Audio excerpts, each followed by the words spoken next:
dando vueltas a posibles títulos de la tertulia, salió El dolor de vivir. Lo que ocurre es que mientras iba preparando la tertulia, surgió la posibilidad o a mí me vino un segundo título que casi podría ser un subtítulo del tema de esta tertulia, que sería, más que el dolor de vivir, la transformación del dolor. Transformar el dolor en belleza, en arte, en superación, en esa carrera que muchas veces es el mismo existir. Al introducir la figura de Antonio Gamoneda, claro, no solo tenemos la suerte de hablar de un poeta felizmente vivo que ha que cumple los 90 años de edad porque nace el año 1931 y de un poeta que por la edad en la que nace y por el año en el que nace, 1931, su infancia pasará obligatoriamente por uno de los grandes desastres que ha habido en España, que es la contienda de esa guerra incivil. Y por tanto, su infancia está marcada por unos acontecimientos y por unas vivencias realmente muy dolorosas y muy duras.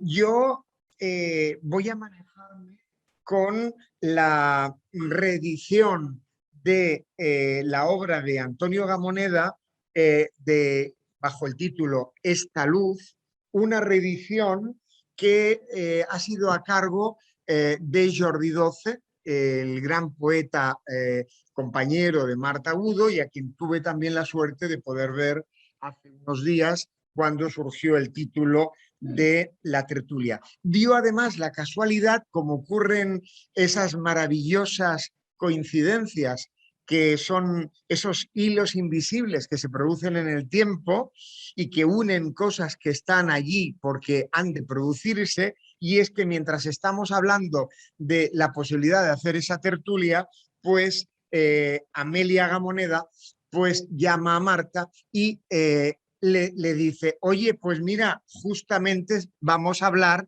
de que Guillem, mi amigo, dedique una tertulia a tu padre y hemos pensado en el dolor de vivir. Deciros que en esta decisión de que pudiera ser sobre Antonio Gamoneda y en esa causalidad maravillosa de que pueda acompañarlos solo en el principio de la tertulia Amelia Gamoneda, yo le he pedido que, por favor, ya que estaría unos minutos, si a ella le apetecía y quería, pudiera darnos también una semblanza personal, algo que quiera participar con nosotros de la parte de la hija que ha vivido, ha visto a su padre, esa figura dentro de la poesía española que ha merecido distintas distinciones, entre ellas no solo Cervantes, el premio Reina Sofía, sino también el Premio Nacional de Poesía. Veremos cómo un denominador común que yo he visto en la poesía y en la obra de Antonio Gamoneda es esa tensión, como decía Octavio Paz en El arco y la lira, esa tensión en algunos de sus títulos entre dos fuerzas. Una fuerza que podría ser, por ejemplo, la insurgencia, como el propio Antonio Gamoneda se refería al hablar de la poesía, del relámpago, de la fuerza indómita de la vida que quiere abrirse paso, y después esa sombra, esa imposibilidad que también quiere adueñarse del reto mismo de existir. Algunos títulos como sublevación, pero fijaros que el adjetivo que acompaña a sublevación es inmóvil.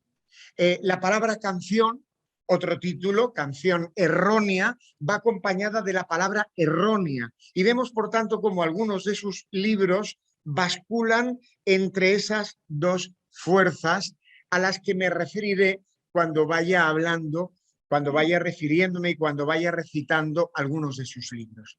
Tenemos la suerte, gracias a la fonoteca, a la fonoteca que ha reunido en algunos de sus libros y que el mismo Antonio Gamoneda, por ejemplo, en la edición que se hizo de Aún, él mismo recitó sus poemas y por tanto tenemos la posibilidad de oír su voz. Yo he preferido daros mi interpretación, mi lectura personal, como hago siempre, de la poesía de Antonio Gamoneda. La suya, evidentemente, es insustituible y yo quiero simplemente, cuando recite alguno de sus versos, marcar la intensidad en aquello que para mí me llega más de este gran poeta. Bienvenidos, bienvenidos y bienvenidas a todos que estáis aquí. Y ahora voy a, antes de continuar haciendo referencia, como decía, a alguna de las constantes vitales referidas a este poeta, yo diría inclasificable porque él mismo no quiso ni creyó nunca en las denominaciones generacionales. Cuando hablaban de la generación del 50, aunque por la proximidad de la edad con otros poetas, él no quería adscribirse a ningún molde generacional. Tuvo relación evidentemente con algunos de esos poetas de la generación del 50, pero él, no digo que fue un outsider, pero sí que quiso defender, como veremos en algunos de los versos de su poesía, la libertad ante todo. Voy a ver si Amelia le va bien participar y decirnos algo antes de que tenga que irse. Amelia, no sé si me oyes. Sí, te oigo bien. Me Sí. oyes bien. Muy bien, Amelia. Bueno, lo primero que quiero hacer es saludar a todos. Buenas tardes. Pues lo primero, agradecerte, Guillem, la invitación y felicitarte por estos 9 años, ¿no? De la que cumple la tertulia sobre poesía, Sí. ética y poesía, en ese orden. Eh, es importante para vosotros, imagino. Y también agradecerte que dediquéis una sesión a la poesía de mi padre. Me disculpo porque sonó el teléfono mientras yo tenía todavía el micrófono abierto, pero os explico que, bueno, habéis tenido durante unos brevísimos momentos la presencia telefónica del poeta en la Ay, tertulia. qué bien, qué Entonces, bien. el título que habéis dado a vuestra tertulia, pues es interesante, es interesante. Y yo creo que además has señalado una de las cuestiones esenciales respecto a él en la poesía de mi padre. Claro, él está haciendo alusión a la, bueno, pues a los poderes, ¿no? De la estética sobre nuestra sensibilidad, al mismo tiempo que somos conocedores de lo terrible de la vida, pues somos capaces de ese disfrute y la poesía intensifica también ese, ese disfrute. De hecho, también has mencionado uno de los ejemplos que pudiera ser el primero, ¿no? De esta conversión de lo doloroso en algo placentero en fin, por vía de la poesía, o la idea de que, bueno, él quedó huérfano con 2 años aproximadamente, y la impronta dolorosa que esto ma- marca en su vida, pues él la convirtió eh, algo, en el incentivo para que él se acercara a la poesía. Esta, Esto que cuenta siempre, ¿no? De que él aprendió a leer en el libro de poemas de su padre fallecido. El acercamiento a su padre no fue algo solamente doloroso, sino que de ahí extrajo eh, pues esa capacidad, ¿no? De crear algún tipo de, sí, de beneficio vital a través de la poesía. La orfandad, ¿no? Convertida en una fuente para él, la ausencia del padre Estuvo muy presentándose presente su finalmente. padre, ¿no? Igualmente, igual que su madre es una figura, Amelia, la madre, es una figura que es recurrente en muchos de los poemas. El padre de alguna manera también fue muy importante por por esa antorcha que le dio de la poesía, porque le está pasando, aunque el padre solo escribe un libro, le está pasando un legado, algo que él había sido, que era poeta. El padre es una presencia constante de ausencia, es decir, la madre señala continuamente, mi abuela señalaba continuamente la falta del padre, es decir, que era una constante en la vida el hecho de hacer notar esa falta del padre. Mi abuela siempre habló mucho de su marido, del padre de mi padre, y eso supongo que a su manera se convirtió en un tipo de presencia extraña, ¿no? Para el hijo. Mi padre tampoco supo demasiadas cosas de su padre, con los años y el tiempo fue reconstruyendo y él mismo hizo una edición de la obra poética de su padre con un prólogo en el que cuenta, yo creo que lo esencial de lo que conoció, conoció de la vida de mi abuelo, ¿no? Y luego, pues, la idea de legado que has evocado, que es muy importante también, porque mm, mi padre sintió que, en fin, esto era lo que le había dejado, ¿no? Claro que En este esa, mundo. esa ausencia debía ser realmente dura. Cuando además de ser de esta orfandad, está viviendo, esta orfandad está acompañada de la continua muerte que él cuenta desde el balcón. Él está viendo cómo se llevan a esos hombres en grupos de tres que van a ser fusilados y se van y no vuelven y siente el frío, la presencia del frío, el libro del frío, uno de los títulos de su poemario es el libro del frío, y el frío es una palabra que está presente también. Por tanto, la orfandad acompañada de una muerte que no sé si le volvía otra vez a la orfandad, es decir, esa muerte, esas muertes que él intuía o eso que él estaba viendo, le volvía a llevar a esa falta. No sé si... Sí, estás evocando otro aspecto importante de lo que podría ser el dolor de vivir en la obra de mi padre, que es mm, que el dolor no es solamente el dolor propio, sino el dolor que uno experimenta a causa del dolor de los otros.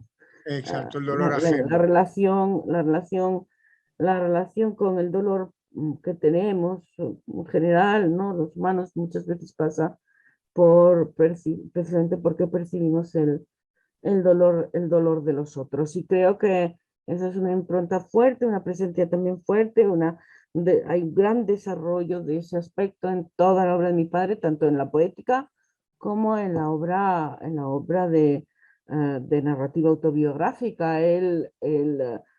Cuenta,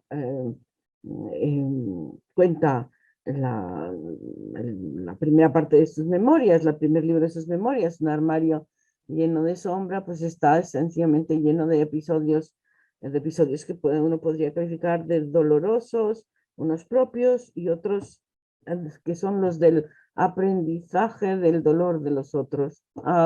El, eh, eh, no hay episodios alegres, por así decir, hay algunos que tienen algún viso divertido, pero digamos que no puede calificarse de alegres esos episodios.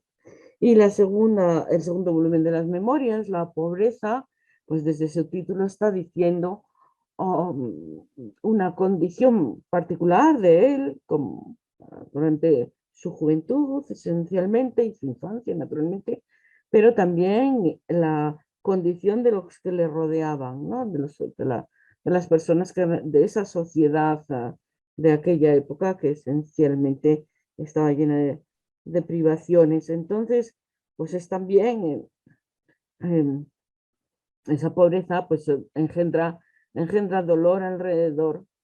Y luego está efectivamente los episodios de la guerra, la posguerra, ¿no? que están, que tienen peso en, en la obra narrativa de mi padre muy fuerte, pero también, sobre todo, en la obra poética, puesto que esas escenas, ¿no?, de presos que pasan por delante se pueden encontrar en los poemas también. Yo, Amelia, una de las cosas que voy a comentar ya ahora y que voy a recitar algunos poemas referente a esto, es las elecciones de las citas de sus libros. Por ejemplo, cuando cita a Simone Weil, pues está hablando de una mujer que estuvo en la columna de Urruti, una mujer que Camus dijo que fue uno de los grandes espíritus de la época, una mujer combativa. Entonces, cuando dedica un poema a Nassim Hikmat, está hablando también de un poeta que estuvo años encerrado en una cárcel. Es decir, que esa visión que él tiene, ese dolor, le hace ser muy sensible al dolor ajeno. Y por tanto, creo que en gran parte de su poesía él pone la atención o pone el punto de mira poético en el dolor de los otros, en el ser sensible a qué le ocurre al ser ajeno, ¿no? A qué le ocurre a los demás. Esta sensibilidad a mí es un rasgo que al leer su poesía me ha emocionado más de una vez, porque digamos que no solo su poesía, como han dicho más, es muy autobiográfica, sino que en la elección de lo que pasa por ese sedal, por ese filtro de la sensibilidad poética, escoge esas vivencias en las que nos podemos identificar todos muy fácilmente, ¿no?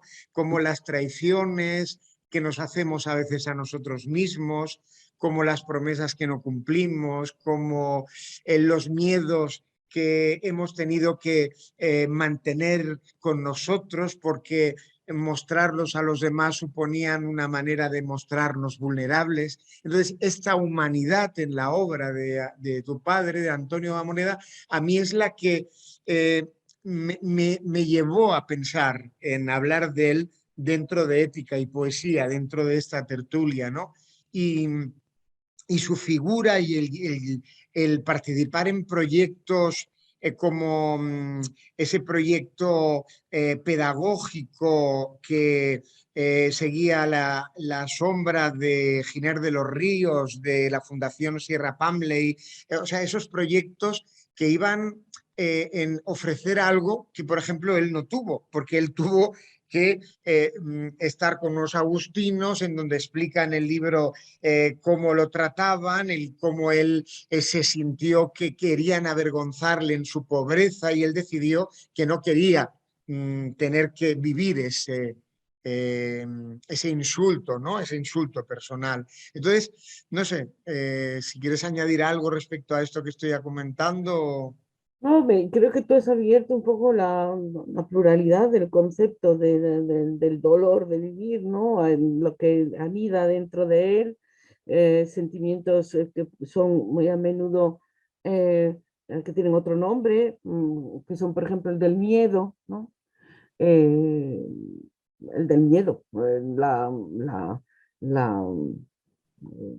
la sensación de indefensión ante la injusticia y ante el mundo de manera general.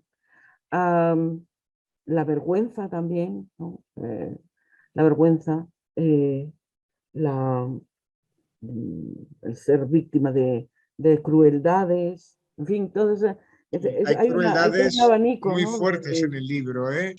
Pasaban bajo mis balcones, en algún lugar escrito que el frío de sus hierros no cesará nunca en mi rostro. Yo vivía pegado a los cuadrillillos verticales, contemplando el acontecer sucesivo cuyas causas y resultados no comprendía, pero que ponía en mí la visión de un sufrimiento y la adivinación de hechos temibles. Todo ello se iba depositando confusamente en mi conciencia, hasta entonces vacía. Entonces, el frío, a mí me llenó, o sea, que el frío, como lo del amarillo, ¿no? Cómo juega con eso, ese amarillo del grito de las mujeres que por la noche gritaban porque cuando venían a buscar a sus maridos y se los llevaban, y cómo describe esos gritos amarillos, ¿no? Esa plasmación que da casi sinestésica a los distintos matices del dolor de vivir. Pero está contando ahí una especie de génesis, ¿no? Del sufrimiento. No sabe por qué, no, aún no comprende por qué sufre.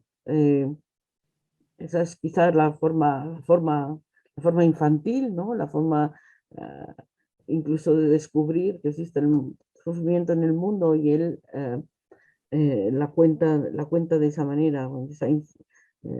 Sufre, pero no sabe por qué.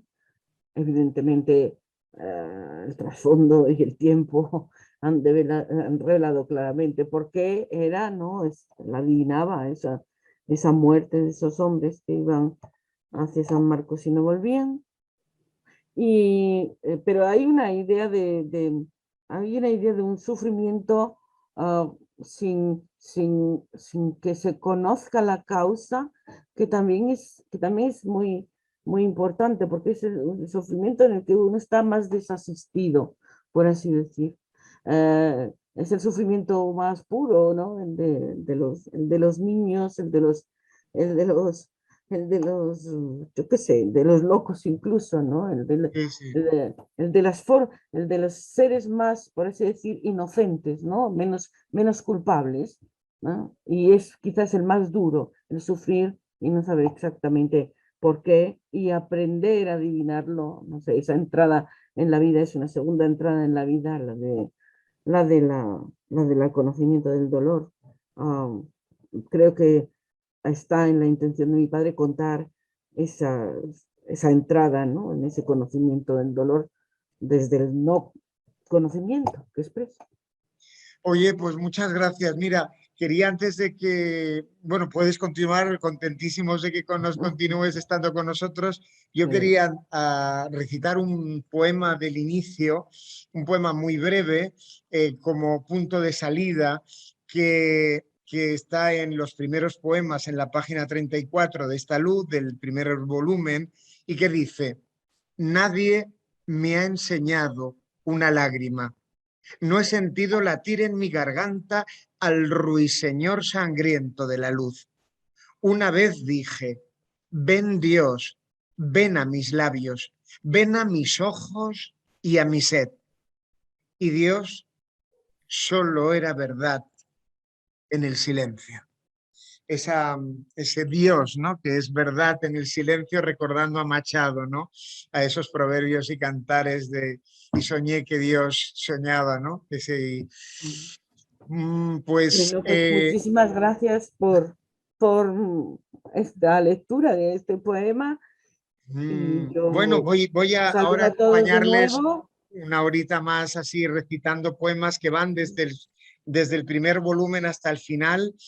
Me ha supuesto una gran dificultad porque la obra de tu padre es inmensa, es decir, estos dos volúmenes es muy difícil escoger, es una tarea muy, muy difícil y he decidido, bueno, dejarme llevar por la intuición y poder dar, sobre todo estas tertulias quieren ser una invitación a que los tertulianos y las tertulianas se adentren a buscar, a leer, a indagar y a conocer más a estos poetas con ese compromiso hacia los demás, ese compromiso ético.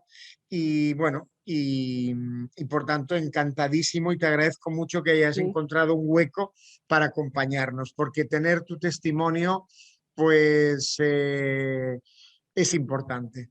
Mil gracias, gracias Amelia. a vosotros y un saludo muy afectuoso para todos los que están en la sala y y para ti también, Guillem. Y espero que nos podamos ver Perfecto, Amelia. próximamente en esa magnífica sala En todo o caso, a tu sí, padre puedes comunicarle que ha habido en Sí, Barcelona esta tertulia y que ahora mismo lo vas un a ver. día que pueda me pasaré por León o por donde sea para que me dedique, para que me dedique esta luz, nunca mejor dicho. ¿Vale? Ahora mismo los vas a ver, lo vas a ver en 5 minutos, lo vas a ver. Así que Muy bien. Oye, pues muchísimas gracias. Un abrazo adiós, y continuamos, ¿vale? Hasta muy hasta pronto siempre. y muchas Adiós, gracias. adiós, Recuerdos. adiós. Adiós.